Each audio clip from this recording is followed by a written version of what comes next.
দীর্ঘ ১৫ বছরে শেখ হাসিনা নিজেকে ধীরে ধীরে একজন স্বৈরশাসকে পরিণত করে ফেললেন। তার এই স্বৈরশাসকের কারণে তিনি দেশ ছেড়ে পালাতে বাধ্য হন।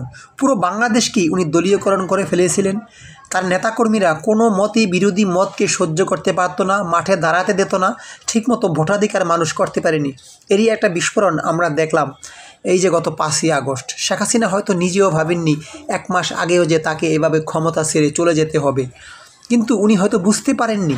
যদি বুঝতেন এই ভুলগুলো হয়তো এই শেখ হাসিনা করতেন না। যে পৃথিবীর ইতিহাস বড় নির্মম, এখানে যারা স্বৈরশাসক ছিলেন তারা বেশি দিন ক্ষমতায় নিজেকে ধরে রাখতে পারেননি, যেমন গাদ্দাফি, পারভেজ মুশারফ, তারপর এই যে রাজাপাকসে শ্রীলঙ্কার, তারা কি পেরেছেন তাদের ক্ষমতাকে ধরে রাখতে? বেশি দিন পারেননি, বরঞ্চ তারা মানুষ জাতি থেকে বিচ্ছিন্ন হয়ে গিয়েছেন। ঠিক তেমনি শেখ হাসিনা একেবারে জনবিচ্ছিন্ন হয়ে গিয়েছেন। আজকে ১৫ই আগস্ট তার বাবার মৃত্যুবার্ষিকী, তাকে পালন করতে দেওয়া হয়নি, তাকে মাঠে দাঁড়াতে দেওয়া হয়নি। কখনো কি ভেবেছিল হাসিনা যে তার বাবার মৃত্যুবার্ষিকীতে তারা এভাবে দাঁড়াতে পারবে না? যেখানে বিএনপি সহ জামাত ইসলামের লোকজন দাঁড়াতে পারতো না, ঠিক তেমনি কিন্তু আওয়ামী লীগ। আসলে এটা পাপের প্রায়শ্চিত্ত শেখ হাসিনা। বাংলাদেশের শতে শতে আলেমকে জঙ্গির অপবাদ দিয়ে শেষ করে দিয়েছেন এই শেখ হাসিনা। তাদের বদদোয়া কিন্তু কাজে লেগেছে। মানুষের বদদোয়া এমন একটা আজ হোক কাল হোক সেটা লেগে যাবে।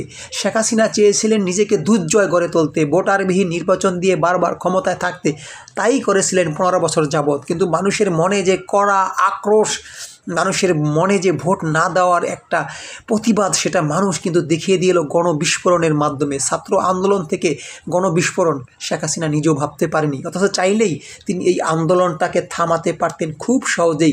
ছাত্রদের থাকে বসলেই তাদের সাথে যদি কোটা সংস্কারটা করে দিতেন, তাহলে কিন্তু এরকমটা হওয়া কথা নয়। নিজের দাম্ভিকতা, নিজের অতিরিক্ত বল প্রয়োগ, নিজের পালিত প্রশাসন দিয়ে চেয়েছিলেন তাদেরকে শেষ করে দিতে।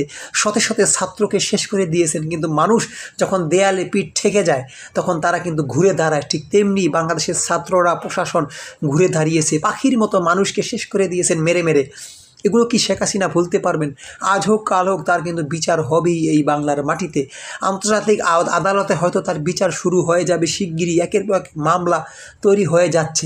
ভারত সরকার তাকে কিন্তু সে দেশে নিয়ে বিপদে পড়ে গিয়েছে। এখন তারা কি দেশে পাঠিয়ে দেবে, তাকে কোথাও পাঠিয়ে দিবে, এটার ভিতরেই তারা এখন জল্পনা কল্পনায় ভুগছে। তাকে সে দেশে রাখাও এখন রিস্ক, কারণ সে মানবতা বিরোধী অপরাধ করে ফেলেছেন। এটা কিন্তু অনেকেই বলতে শুরু করেছেন। এখন শেখ হাসিনার ভবিষ্যৎ কী?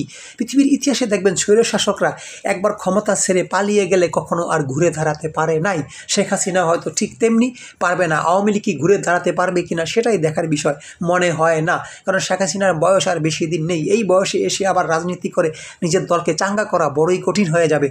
তিনি তার দলীয় নেতাকর্মীদেরকে বিপদে ফেলে, তাদের নেতাকর্মীদেরকে যে জেল জুলুমের ভিতরে ফেলে নিজের আত্মীয় স্বজন নিয়ে নিজে ঠিকই পালিয়ে গেলেন। তাই একটু ভাবুন যে আপনি কার পিছনে ঘুরতেছেন, কার জন্য রাজনীতি করতেছেন। শেখ হাসিনা যদি আপনাদের কথা ভাবতো, বিশেষ করে আওয়ামী লীগ, আপনাদেরকে ফেলে রেখে সে চলে যেতে পারতো না। তাই আপনারা কার আশা? এই যে প্রশাসনের লোকগুলো, প্রশাসনের পুলিশের লোকগুলো, আপনারা তার কথায় উঠছেন, বসছেন, নেমেছেন, মানুষকে আয়নাঘরে নিয়েছেন, মানুষকে কথায় কথায় নির্যাতন করেছেন, মেরে ফেলেছেন। এগুলো শুনলে আমরা অবাক হয়ে যায় যে একটা সভ্য দেশে এরকম একজন প্রধানমন্ত্রী, এরকম একজন স্বৈরশাসক আমরা দেখব, আমরা কল্পনা করিনি। ঠিক তেমনি এই শেখ হাসিনা বারবার মানুষকে নির্যাতিত করেছেন, ভোটের অধিকার কেড়ে নিয়েছেন, উন্নয়নের নামে আমাদের দেশটাকে একেবারে ঋণ খেলাপি করে চলে দিয়েছেন। আমাদের প্রায় 18 লক্ষ কোটি টাকার ঋণ, যেটা অবিশ্বাস্য। জানি না কেমন লেগেছে, কমেন্টে জানাবেন। আর এরকম নিউজ পেতে সাথেই থাকবেন, চ্যানেলটি সাবস্ক্রাইব করে রাখবেন।